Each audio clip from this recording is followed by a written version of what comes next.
They will despise their husbands and think that they can just get by with it. There will be no end to the disrespect and discord. Therefore, if it pleases the king, let him issue a royal decree.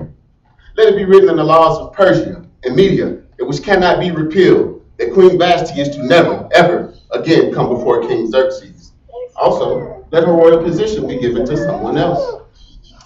This suggestion pleases the king, so let it be as you have spoken. And so the king did as was proposed. Let a search be made for beautiful young virgins. Bring all these beautiful girls into the king's harem at Shushan, the girl that pleases the king or queen instead of Vashti. Oh, come back.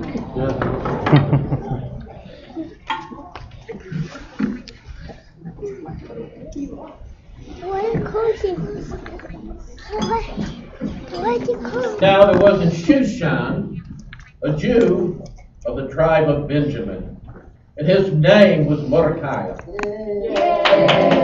And Mordecai had a cousin named Hadassah. The girl was also known as Esther. Aww. And she was lovely in form and features. And Mordecai had taken her to raise as his own daughter when her mother and father had died. And so Mordecai was among those who were carried away by Nebuchadnezzar, king of Babylon.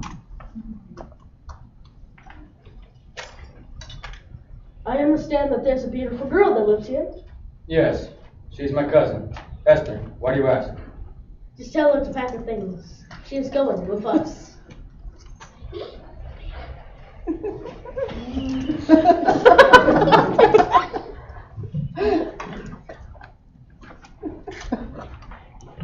Esther, the king's attendants are here.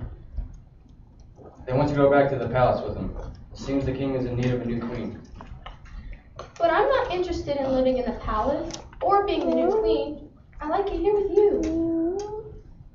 You must go, my child.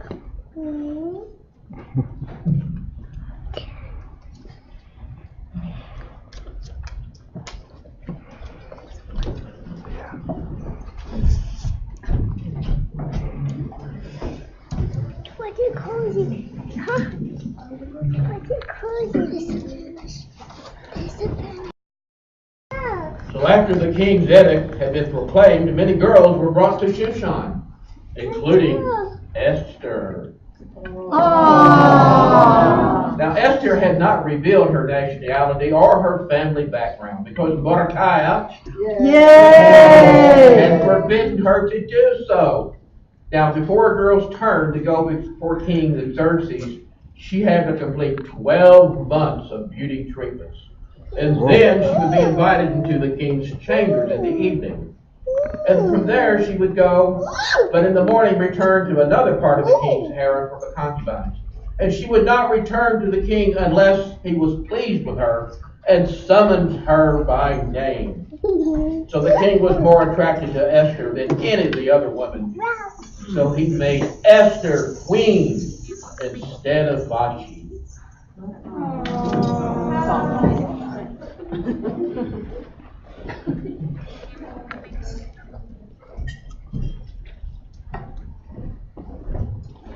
Now Mordecai would spend his days sitting at the king's gate.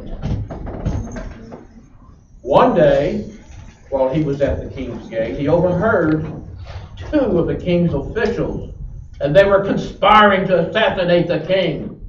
So when Mordecai found out about it, he told Queen Esther, and she reported it to the king, giving credit to Mordecai. When the report was investigated and it was found out to be true, those two officials, they were taken and hanged on a gallows.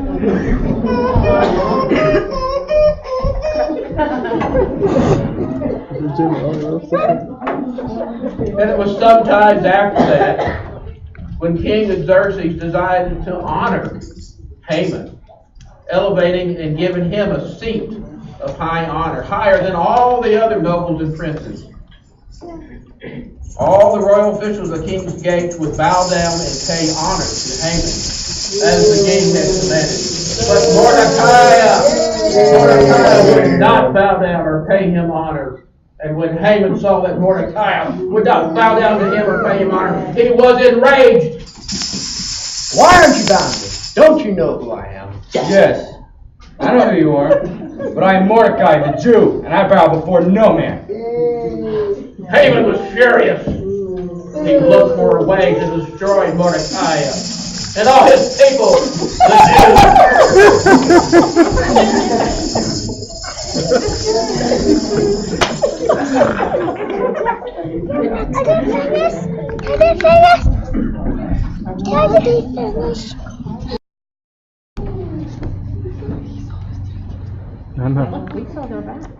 Your Majesty, there is a group of people scattered in your kingdom, whose customs and ways are different from those of our people, and who so not obey the king's laws.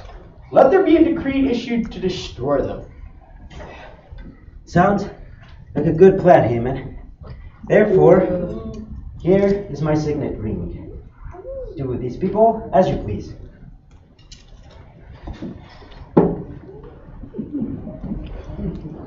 He will send out dispatches with the order to destroy, kill, and annihilate all the Jews, young, old, women, and little children, on a single day.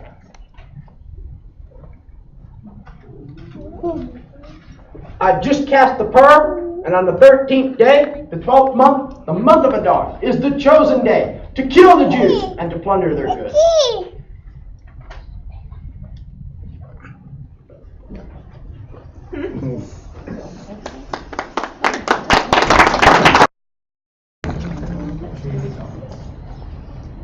When Mordecai learned of all that had been done, he tore his clothes, and he put on sackcloth and ashes. And Esther had gone to find out why.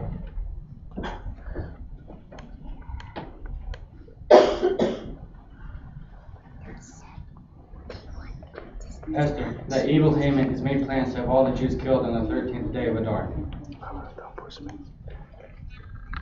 You must go to the king's presence, beg for mercy, and plead for your people. You know that any man or woman who approaches the king in the inner court without being summoned will be put to death. The only exception to this is for the king to extend the gold scepter to him and spare his life. 30 days have passed since I was last called to go to the king. Do not think that because you're in the king's house you will escape. If you remain silent at this time, relief and deliverance for the Jews come from a different place. But you and your father's house will perish. And who knows? But you have been called to a royal position such a time as this. We need a miracle, and men cannot work miracles. Gather together all the Jews that are in Shushan and fast for me.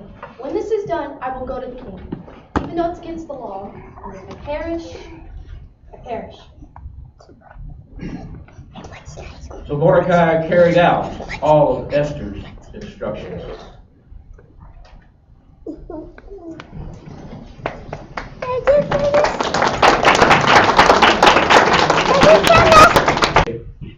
Esther put on her finest royal robes, and she stands on the inner court of the palace, in the front of the king's hall. And when the king saw Queen Esther standing in the court, it pleased him, and he held out his golden scepter. And Esther approached and touched the tip of the scepter. What is it, my queen? What is your request? Even up to half of my kingdom will be given to you. If it pleases the king, come today to a banquet I have prepared for you, and bring Haman too.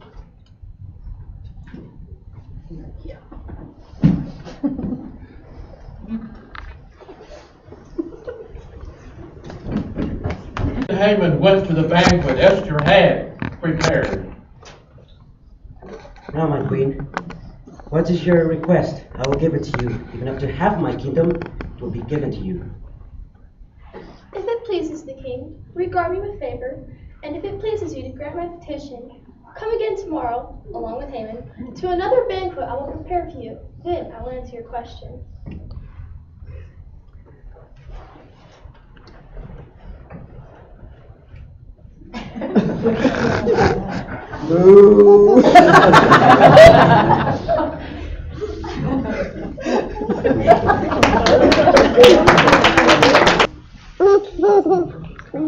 So Haman went out that day. He was in high spirits.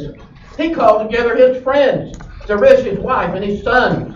And Haman boasted to them about his vast wealth, his many sons. He had 10, and all the way the kings had honored him, and how he elevated him above all the other nobles and the princes in Persia. Haman.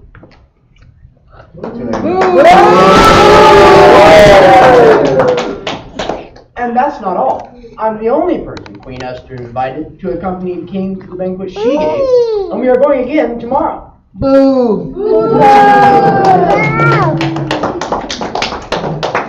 But all this gives me no satisfaction. However, as long as I see that Jew, Mordecai, sitting at the gate,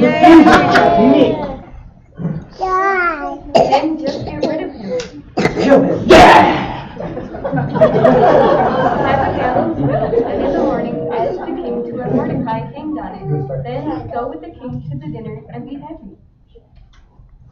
This suggestion delighted Haman. So he had the gallows built right outside his own house. Some people just never learn. That's right.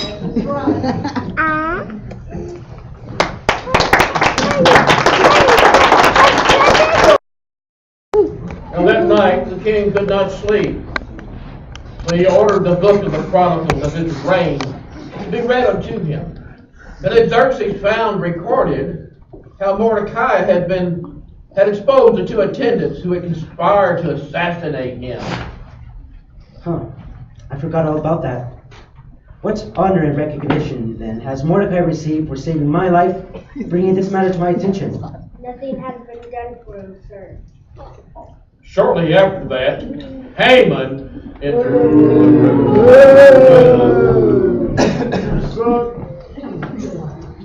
Haman.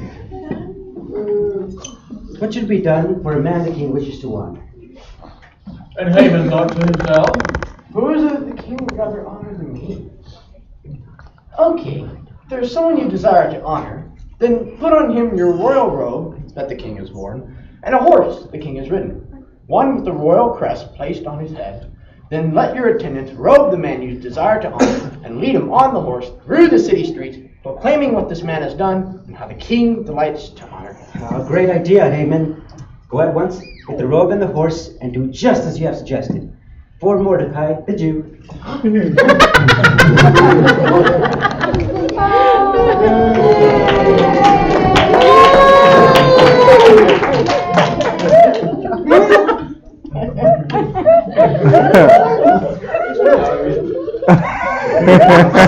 This is what is done to the man the king was to honor. This is what is done to the man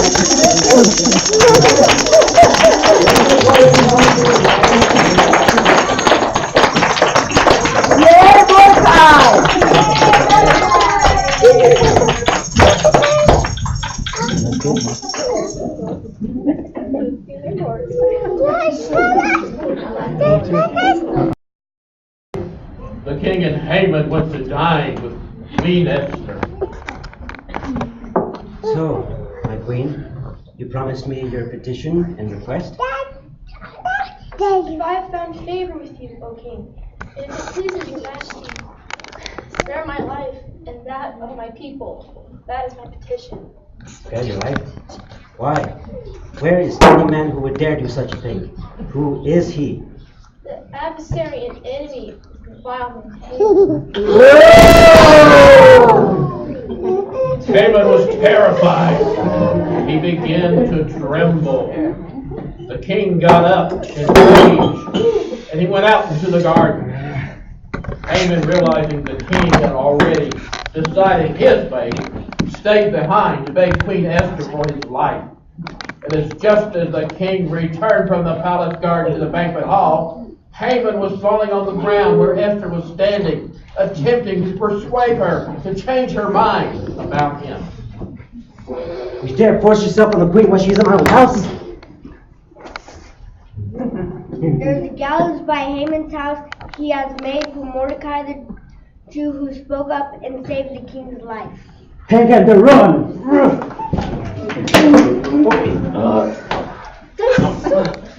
Wait! My ring.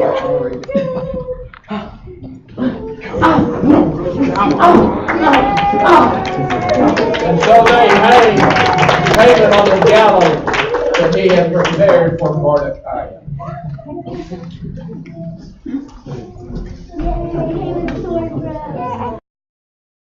And that same day, King Xerxes gave Queen Esther the estate of Haman. And then he found out that Mordecai was Esther's guardian. So he had him brought into the palace. As the king took off his signet ring, which he had reclaimed from Haman, gives it to Mordecai. Mordecai the Jew, here is my signet ring. It shall be second in rank, but only to the king.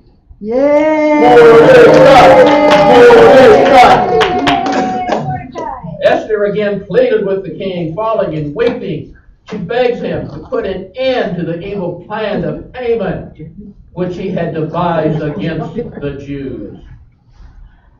Please, my king, save my people.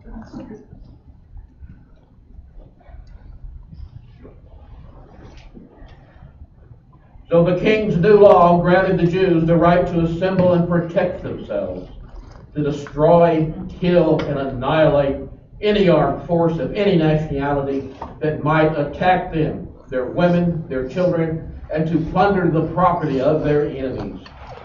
And Mordecai left the king's presence wearing royal garments of blue and white, a large crown of gold, and a purple robe of linen. And the city of Shushan held a joyous celebration. For the Jews, it was a time of happiness and joy and gladness and honor. And many people of other nationalities, they became Jews because of the favor they had found with King Xerxes. And all the nobles of the provinces helped the Jews. And Mordecai was prominent in the palace. His reputation spread throughout all the provinces, and he became more and more powerful. So on the 13th day of Adar, the Jews struck down their enemies with the sword, killing and destroying them. They killed 500 men in an attempt to protect their families and property, but they refused to plunder those who intended to harm them. Now, my queen, what's your petition? I will give it to you. What is your request? It shall also be granted. If it pleases the king, give the Jews in Shushan permission to carry out the same edict against Moriah, and let Haman's 10 sons be hanged on the gallows.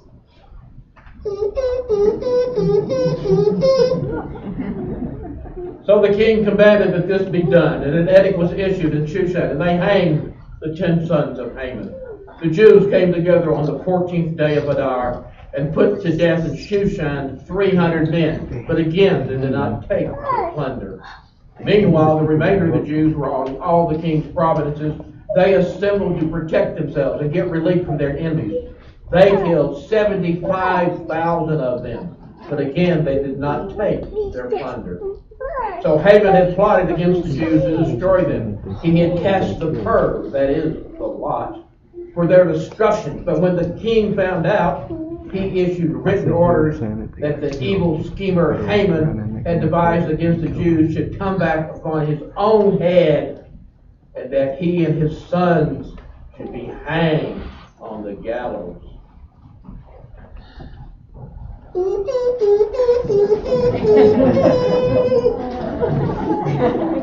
Therefore, these days are called Purim, from the word pur. And the Jews established the custom that they and their descendants and all who would join them should observe these 2 days every year in the way prescribed by Mordecai. And in Esther, chapter 9, verse 28, it says, "And these days shall be remembered and observed in every generation by every family, and in every province, and in every city, that these days of Purim should never cease to be celebrated by the Jews, nor should the memory of them die out from among their descendants. And Mordecai the Jew was second in rank, only to King Xerxes. And he was held in high esteem by his many fellow Jews because he worked for the good and he spoke for the welfare of his people. The end.